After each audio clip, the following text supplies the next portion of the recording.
20ನೇ ಅಧ್ಯಾಯ. ಉದಾರ ಮನದ ಮಾಲೀಕ. ಸ್ವರ್ಗ ಸಾಮ್ರಾಜ್ಯವು ಹೀಗಿದೆ. ಒಬ್ಬ ಯಜಮಾನನಿಗೆ ಒಂದು ದ್ರಾಕ್ಷಿ ತೋಟವಿತ್ತು. ಅದರಲ್ಲಿ ಕೆಲಸ ಮಾಡುವುದಕ್ಕೆ ಕೂಲಿಗಾರರನ್ನು ಗೊತ್ತು ಮಾಡಲು ಅವನು ಬೆಳಗಿನ ಜಾವದಲ್ಲೇ ಹೊರಟ. ಆಳಿಗೆ 1 ಬೆಳ್ಳಿ ನಾಣ್ಯದಂತೆ ದಿನಕೂಲಿಯನ್ನು ಮಾತಾಡಿ ತೋಟಕ್ಕೆ ಕಳುಹಿಸಿದ. ಸುಮಾರು ಬೆಳಿಗ್ಗೆ 9 ಗಂಟೆಗೆ ಅವನು ಪುನಃ ಸಂತೆ ಬೀದಿಯ ಕಡೆ ಹೋದ. ಕೆಲಸವಿಲ್ಲದೆ ಸುಮ್ಮನೆ ನಿಂತುಕೊಂಡಿದ್ದ ಕೆಲವು ಕೂಲಿಗಾರರನ್ನು ಅಲ್ಲಿ ಕಂಡ. ನೀವು ನನ್ನ ದ್ರಾಕ್ಷಿ ತೋಟಕ್ಕೆ ಹೋಗಿರಿ, ನ್ಯಾಯವಾದ ಕೂಲಿಯನ್ನು ನಿಮಗೆ ಕೊಡುತ್ತೇನೆ ಎಂದ. ಅವರೂ ಹೋದರು. ಬಳಿಕ ಸುಮಾರು 12 ಗಂಟೆಗೊಮ್ಮೆ ಮತ್ತೆ 3 ಗಂಟೆಗೊಮ್ಮೆ ಹೋಗಿ ಇನ್ನೂ ಕೆಲವರನ್ನು ಕೆಲಸಕ್ಕೆ ಕಳುಹಿಸಿದ. 5 ಗಂಟೆಗೆ ಹೋದಾಗಲೂ ಬೇರೆ ಕೆಲವರು ಅಲ್ಲಿ ನಿಂತಿರುವುದನ್ನು ಕಂಡು, ದಿನವಿಡೀ ಕೆಲಸ ಮಾಡದೆ ಸುಮ್ಮನೆ ಇಲ್ಲಿ ನಿಂತಿದ್ದೀರಲ್ಲ ಏಕೆ ಎಂದು ಕೇಳಿದ. ಅದಕ್ಕೆ ಅವರು, ನಮ್ಮನ್ನು ಯಾರೂ ಕೂಲಿಗೆ ಕರೆಯಲಿಲ್ಲ ಎಂದರು.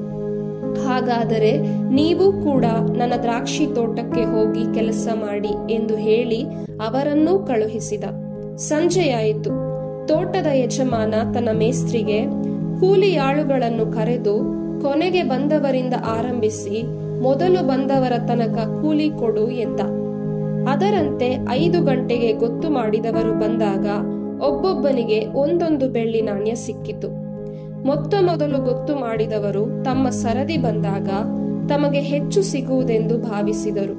ಆದರೆ ಅವರಿಗೂ 1 ಬೆಳ್ಳಿ ನಾಣ್ಯ ದೊರಕಿತು. ಅದನ್ನು ತೆಗೆದುಕೊಂಡಾಗ ಅವರು ದಣಿಯ ವಿರುದ್ಧ ಗೊಣಗಲಾರಂಭಿಸಿದರು. ಕಡೆ ಹೊತ್ತಿನಲ್ಲಿ ಬಂದ ಇವರು 1 ಗಂಟೆ ಕೆಲಸ ಮಾಡಿದ್ದಾರೆ. ಬಿಸಿಲಲ್ಲಿ ಬೆಂದು ದಿನವೆಲ್ಲ ದುಡಿದ ನಮ್ಮನ್ನು ಇವರಿಗೆ ಸರಿಸಮ ಮಾಡಿದ್ದೀರಲ್ಲ ಎಂದರು. ಅದಕ್ಕೆ ಯಜಮಾನ ಅವರಲ್ಲಿ ಒಬ್ಬನಿಗೆ, ಅಯ್ಯ, ನಿನಗೆ ನಾನು ಅನ್ಯಾಯ ಮಾಡಿಲ್ಲ. ದಿನಕ್ಕೊಂದು ಬೆಳ್ಳಿ ನಾಣ್ಯದಂತೆ ನೀನು ನನ್ನೊಡನೆ ಒಪ್ಪಂದ ಮಾಡಿಕೊಳ್ಳಲಿಲ್ಲವೇ? ನಿನ್ನ ಕೂಲಿ ಏನೋ ಅದನ್ನು ತೆಗೆದುಕೊಂಡು ಹೋಗು. ನಿನಗೆ ಕೊಟ್ಟಷ್ಟನ್ನು ಈ ಕಟ್ಟ ಕಡೆಯವನಿಗೂ ಕೊಡುವುದು ನನ್ನ ಇಷ್ಟ.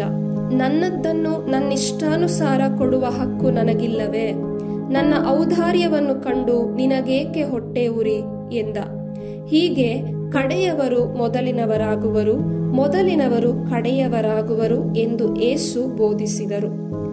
ಮರಣ ಪುನರುತ್ಥಾನ ಕುರಿತು 3ನೆಯ ಪ್ರಕಟಣೆ. ಯೇಸು ಸ್ವಾಮಿ ಜೆರುಸಲೇಮಿನತ್ತ ಹೋಗುವಾಗ ದಾರಿಯಲ್ಲಿ ತಮ್ಮ 12 ಮಂದಿ ಶಿಷ್ಯರನ್ನು ಪ್ರತ್ಯೇಕವಾಗಿ ಕರೆದು, ನೋಡಿ, ನಾವು ಜೆರುಸಲೇಮಿಗೆ ಹೋಗುತ್ತಿದ್ದೇವೆ. ಅಲ್ಲಿ ನರಪುತ್ರನನ್ನು ಮುಖ್ಯ ಯಾಜಕರ ಮತ್ತು ಧರ್ಮಶಾಸ್ತ್ರಿಗಳ ವಶಕ್ಕೆ ಒಪ್ಪಿಸುವರು. ಆತನು ಮರಣದಂಡನೆಗೆ ಅರ್ಹನೆಂದು ಅವರು ತೀರ್ಮಾನಿಸಿ ಪರಕೀಯರ ಕೈಗೊಪ್ಪಿಸುವರು. ಇವರು ಆತನನ್ನು ಪರಿಹಾಸ್ಯ ಮಾಡುವರು, ಕೊರಡೆಗಳಿಂದ ಹೊಡೆಯುವರು ಮತ್ತು ಶಿಲುಬೆಗೇರಿಸುವರು. ಆತನಾದರೋ 3ನೇ ದಿನ ಪುನರುತ್ಥಾನ ಹೊಂದುವನು ಎಂದರು. ಆಳಾಗಬಲ್ಲವ ಅರಸಾಗಬಲ್ಲ. ಆಗ ಜೆಬೆದಾಯನ ಮಕ್ಕಳ ತಾಯಿ ತನ್ನ ಪುತ್ರರ ಸಮೇತ ಯೇಸುಸ್ವಾಮಿಯ ಬಳಿಗೆ ಬಂದಳು. ತಮ್ಮಿಂದ ನನಗೊಂದು ಉಪಕಾರ ಆಗಬೇಕು ಎಂದು ಸ್ವಾಮಿಯ ಪಾದಕ್ಕೆರಗಿದಳು. ನಿನ್ನ ಕೋರಿಕೆ ಏನು ಎಂದರು ಯೇಸು. ಅದಕ್ಕೆ ಅವಳು, ತಮ್ಮ ಸಾಮ್ರಾಜ್ಯದಲ್ಲಿ ನನ್ನ ಈ 2 ಮಕ್ಕಳಲ್ಲಿ ಒಬ್ಬನು ತಮ್ಮ ಬಲಗಡೆಯಲ್ಲೂ ಇನ್ನೊಬ್ಬನು ತಮ್ಮ ಎಡಗಡೆಯಲ್ಲೂ ಆಸೀನರಾಗುವಂತೆ ಅಪ್ಪಣೆಯಾಗಬೇಕು ಎಂದು ಕೋರಿದಳು. ಅದಕ್ಕೆ ಪ್ರತ್ಯುತ್ತರವಾಗಿ ಯೇಸು, ನೀವು ಕೋರಿಕೊಂಡದ್ದು ಏನೆಂದು ನಿಮಗೆ ತಿಳಿಯದು. ನಾನು ಕುಡಿಯಬೇಕಾದ ಪಾತ್ರೆಯಿಂದ ಕುಡಿಯಲು ನಿಮ್ಮಿಂದ ಆದೀತೆ ಎಂದು ಪ್ರಶ್ನಿಸಿದರು. ಹೌದು, ಆಗುತ್ತದೆ ಎಂದು ಅವರು ಮರುನುಡಿದರು. ಆಗ ಯೇಸು, ನನ್ನ ಪಾತ್ರೆಯಿಂದ ನೀವೇನೋ ಕುಡಿಯುವಿರಿ, ಆದರೆ ನನ್ನ ಬಲಗಡೆಯಲ್ಲಾಗಲಿ ಎಡಗಡೆಯಲ್ಲಾಗಲಿ ಆಸೀನರಾಗುವಂತೆ ಅನುಗ್ರಹಿಸುವುದು ನನ್ನದಲ್ಲ. ಅದು ಯಾರಿಗಾಗಿ ನನ್ನ ಪಿತನಿಂದ ಸಿದ್ಧ ಮಾಡಲಾಗಿದೆಯೋ ಅವರಿಗೇ ಸಿಗುವುದು ಎಂದು ನುಡಿದರು. ಉಳಿದ 10 ಮಂದಿ ಶಿಷ್ಯರು ಇದನ್ನು ಕೇಳಿದಾಗ ಆ 2 ಸಹೋದರರ ಮೇಲೆ ಸಿಟ್ಟುಗೊಂಡರು. ಯೇಸುವಾದರೋ ಶಿಷ್ಯರೆಲ್ಲರನ್ನೂ ತಮ್ಮ ಬಳಿಗೆ ಕರೆದು, ಲೋಕದ ಪ್ರಜಾಧಿಪತಿಗಳು ತಮ್ಮ ಪ್ರಜೆಗಳ ಮೇಲೆ ದರ್ಪದಿಂದ ದೊರೆತನ ಮಾಡುತ್ತಾರೆ. ಜನನಾಯಕರು ಎನಿಸಿಕೊಳ್ಳುವವರು ಜನರ ಮೇಲೆ ಅಧಿಕಾರ ಪ್ರದರ್ಶನ ಮಾಡುತ್ತಾರೆ. ಇದು ನಿಮಗೆ ಗೊತ್ತು. ನೀವು ಹಾಗಿರಬಾರದು. ನಿಮ್ಮಲ್ಲಿ ಶ್ರೇಷ್ಠನಾಗಿರಲು ಇಚ್ಛಿಸುವವನು ನಿಮಗೆ ಸೇವಕನಾಗಿರಲಿ. ಪ್ರಥಮನಾಗಿರಲು ಆಶಿಸುವವನು ನಿಮ್ಮ ದಾಸನಾಗಿರಲಿ.